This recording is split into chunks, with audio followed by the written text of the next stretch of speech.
So that's why our full force of government approach is something that we're very intentional about holding on to. And, I know that there is a characterization of the city of Chicago, but we are not the most violent city in America. Well, Chicago is named America's murder capital for the 13th consecutive year. And Democrat leaders are now being called out for demonizing police and touting a declining crime rate, despite the concerns of residents from all across that city. Last year, Chicago had 573 murders. Down. Okay, but I want to compare that to the city of New York that is almost 2/3 the size of Chicago, 337 murders. So you had 573 murders in the city of Chicago, and you're 1/3 the size. That's the lowest amount in 5 years under my leadership. Okay, and you look at the level of violent criminals, sexual offenses, and drug dealers. All violent crime is down in Chicago. When I hear your answer, no one in this room should be surprised that your approval rating is 6.6%.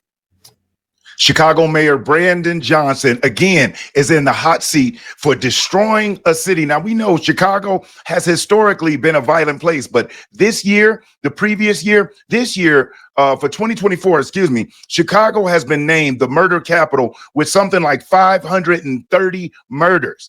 Now, Brandon Johnson, as you just saw in that clip, was touting that as down and down and down. But what we found out is that the reporting has changed.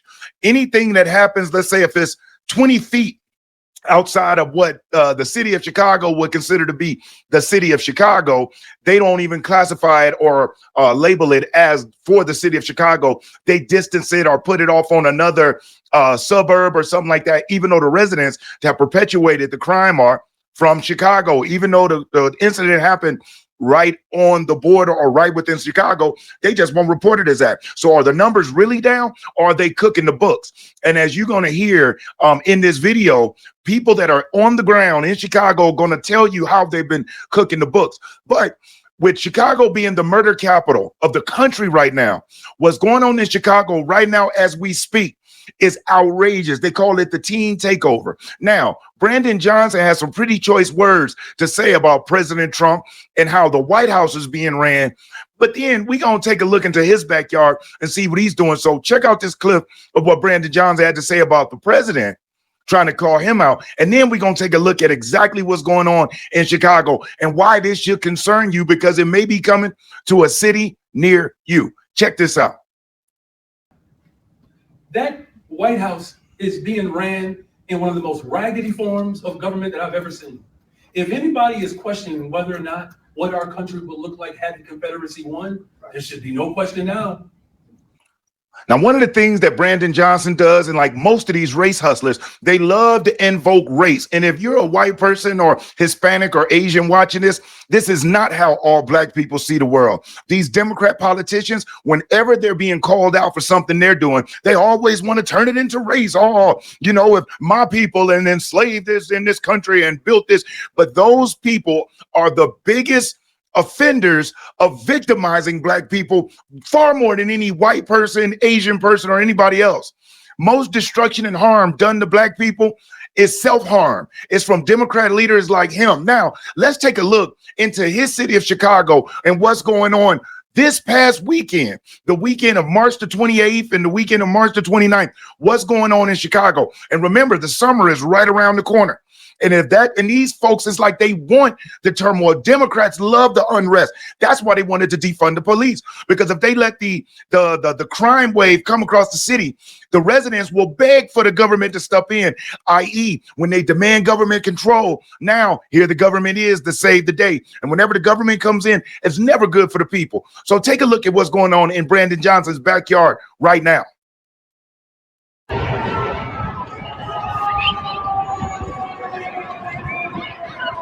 Look at that. This just doesn't happen by mistake or by chance. And think about it. These are young teenagers. They don't have jobs. They don't have money. They're not all connected together on TikTok or on Instagram. Who's putting the orders out, telling these young people to go attack? And why aren't they going to jail? Why is Brandon Johnson fight for criminals and for illegal immigrants while the tax-paying citizens of Chicago get it right up the rear end every time? That is all intentional. Now, I want you to take a listen to this power-hungry left-wing extremist libtard as he tells you exactly how he feels about where his position and how he literally feels he has supreme rule over the city of Chicago to do whatever it is that he wants. And it's not me saying it, it's him saying it himself. Check this clip out. I'll be doggone if I allow anybody in this room or anybody in this city make me flinch when it comes to investing in public education. Ain't nobody in this city, no one in this position has ever had more standing in public education than this mayor. I've taught in our schools, or send my children to these schools, and I'll be doggone if someone tries to reduce my power after the people of Chicago voted me to transform this city. Guess what? We are going to transform this city, whether you are with this formation or not. And if you're not with it, you might as well join the in crowd now, because people's lives are depending on us getting it right. If you're enjoying this video, do me a solid, hit that like button. I'll never ask you for a cash app, and I will never ever ask you for a super chat, but you hitting that like button really helps the channel. And if you aren't subscribed to the channel, subscribe. On the Real Politics Podcast, that's all we do. We keep it real about politics. So once you subscribe, make sure you hit that notification bell and then select all. That way you'll be notified when I upload new videos. Now, when Brandon Johnson says people's lives are dependent on it, what I'm beginning to believe with these Democrats, when they say stuff like that, they're not talking about the people, the citizens, the residents. They're talking about themselves, and their cronies' lives are dependent on it. And here's why I say that right now. You got Chicago being the #1 murder capital in the country. That you've also got the city with a crime wave with these teenagers. One 15-year-old was shot this past weekend. While at the same time, the city faces a $175 million budget crisis. And guess why? That $175 million is to be paid out to the teachers union. Now, you heard him say in that previous clip that he does so much for education and yada, yada. But when he's talking about education, he's not talking about the students. Chicago has one of the worst public school systems in the country. Their 8th and 4th graders, I believe less than 20% of them are reading on grade level, which means you got 8th graders, you've got 12th graders that can't read and do math being released into society. And guess what? A young person that can't read, write, and do math becomes a criminal. The next person running up in your house looking for what you got because they can't get their own. The next Democrat voter begging for the government to give a handout because they weren't taught, they weren't educated how to go out there and get it for themselves. So they either want to take yours or they want the government to take yours and to give trickles back to them. Now, with this $175 million budget crisis, and Mayor Brandon Johnson just knew that Chicago Public Schools was going to fill that gap. He wanted the Chicago public school system to take out a $175 million loan, give it to the city of Chicago to plug the hole. Therefore, it looks like, hey, no hole, we're good. Our books are straight. While the Chicago public school system, guess what that would have did for them? Put them in a $175 million hole. Guess who that affects? The students that Brandon Johnson claims that he loves so much. Remember now, he's a former school teacher, former principal. His loyalty is to the teachers union way more than it is to the students, and I'll prove it to you.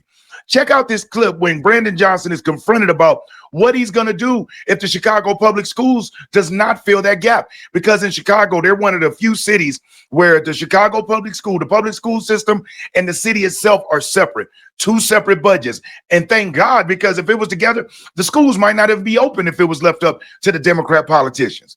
But let's check out how he planned for filling this budget gap in the event that Chicago Public Schools doesn't want to put themselves in debt and they don't want to screw the students over. Check this out. If the CPS and school board, they don't send that payment, the $175 million reimbursement to the city. Then By March 30th or thought March that was 31st, funny. the deadline. What happens? I want to believe that the CEO did not come before the city council and lie to them. I want to believe that. But logistically, I hate to press this, but logistically, You don't have to what hate. I'm happened? just saying that he gave the city council his word. Sure, I know, Mayor, but So what you will want happen me if to? we don't So get you it? want me to answer that if the CEO lied to the city council, what's the contingency plan around someone being dishonest? Call on the name of Jesus. Now, you heard Brandon Johnson's response. The CPS, the CEO of Chicago Public Schools said, hey, yeah, we may be able to do this, Mayor. When they reevaluated their books, they realized we can't do this. It'll put us in a massive hole. And so rather than having a contingency plan of what they're going to do in the event that they don't get the money, Brandon Johnson's best answer His sarcastic answer was, call on the name of Jesus, even though he himself have, given off the fact that he doesn't believe in religion or Christianity like that. Matter of fact, they tend to look down on it. Most on the left do, allegedly. Now, this woman on your screen is Stacey Gates. She is the head of the teachers union there in Chicago. Now, I want you to listen to how brash and what type of audacity she shows when talking about the amount of money the teachers union wants from Brandon Johnson. It's not about how much they're going to give to the students, but how much the teachers union's going to get. Check this out. We are asking you to give us an opportunity to tell our story. It will cost $50 billion and 3 cents.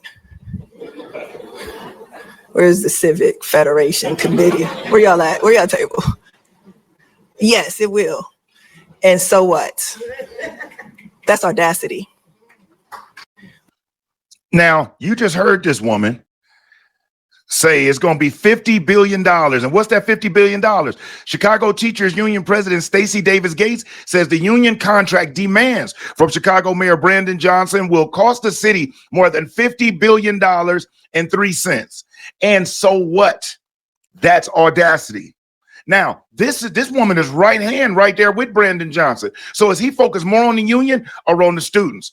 Put it in the comments what you think they're more focused on, getting his cronies paid or making sure that those students that he claimed to love and those public school systems that he supposedly sends his own kids to, is he more focused on them? So is it the teachers union or the students? Put it in the comments. Now, right here, what we got.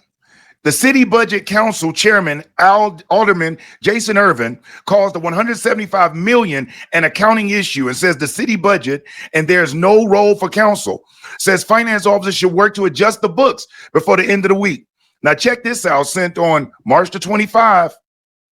15 alders send letter to mayor asking him to work with council to plug the $175 million budget hole that legally must be solved by the end of the week. As CPS board has told mayor, they won't be making $175 million pension payment. And this is that letter. Mayor Johnson, it is regrettable that the Board of Education has opted not to reimburse the city of Chicago. So Mayor Johnson, while he's got a budget deficit going on, he's got teenagers running crazy in the city, and they're the murder capital of the country right now. Guess what he's doing right now as we speak? I'll show you. Check this clip out. Brandon, 49, still fine, Johnson. He's having a birthday party. 49 and still fine Brandon Johnson. Now, Brandon Johnson's birthday party was being held, and this post right here, just so you see, is from March the 30th, 2025. His birthday party was this past weekend, while the city is the murder capital, while the teens are taking over the town, and while the city faces bankruptcy and $175 million budget hole and crisis. Brandon Johnson celebrating his birthday party with $250 per person tickets. That's right. That's what these liberal, Democrat, progressive mayors are about. They're about destruction. This socialism, Marxist mentality is about destroying the middle class and making it to have the haves and the have-nots, destroying the police department so that, just craziness and crime runs amok, where the people beg for control for their government. That's what these leftists want. That's why they want big government. They truly believe the government should make decisions for the people. They don't believe that the people are intelligent enough and capable of making their own decisions. Now, where all this madness is going on, guess what else Brandon Johnson found time to do over the last few days? This will really blow your mind. Check this out. Mayor Brandon Johnson thought it would be a good idea to run over to St. Louis to campaign for the mayor of St. Louis. That's right, you heard it.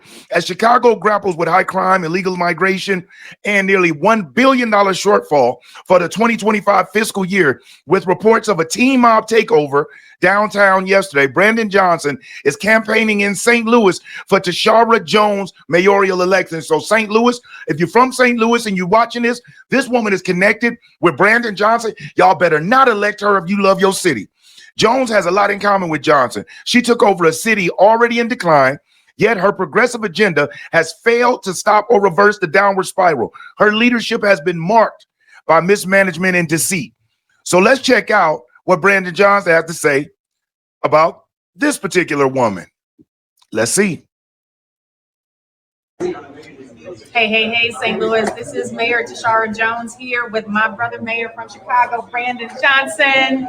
You know, I am just so humbled that when I put out the call to my brother and sister mayors that they answered. Back in March, the Mayor of Tacoma, Washington came, and now the Mayor of Chicago is here. So thank you, Brandon, for coming to St. Louis to help me get across the finish line. Of course. Let me just say this really quickly. St. Louis, you all have someone special here. Mayor Tashara Jones and her commitment to working people is just an incredible example for mayors across this country.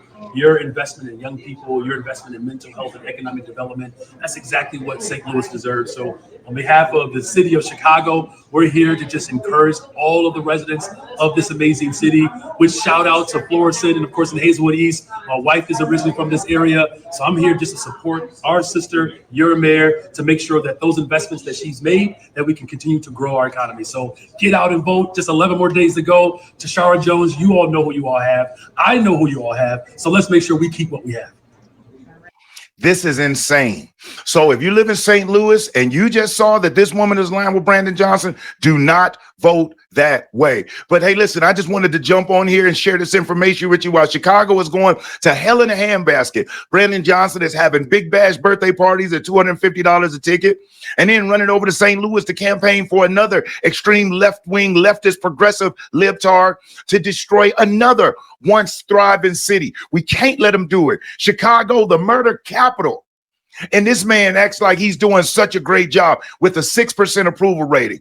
My goodness. But hey, listen, if you watched this far, thank you so much. And as always, like the video, share the video, leave a comment, subscribe to the channel. I'm Brian Maxwell saying I look forward to seeing you at the top. Over and out, y'all.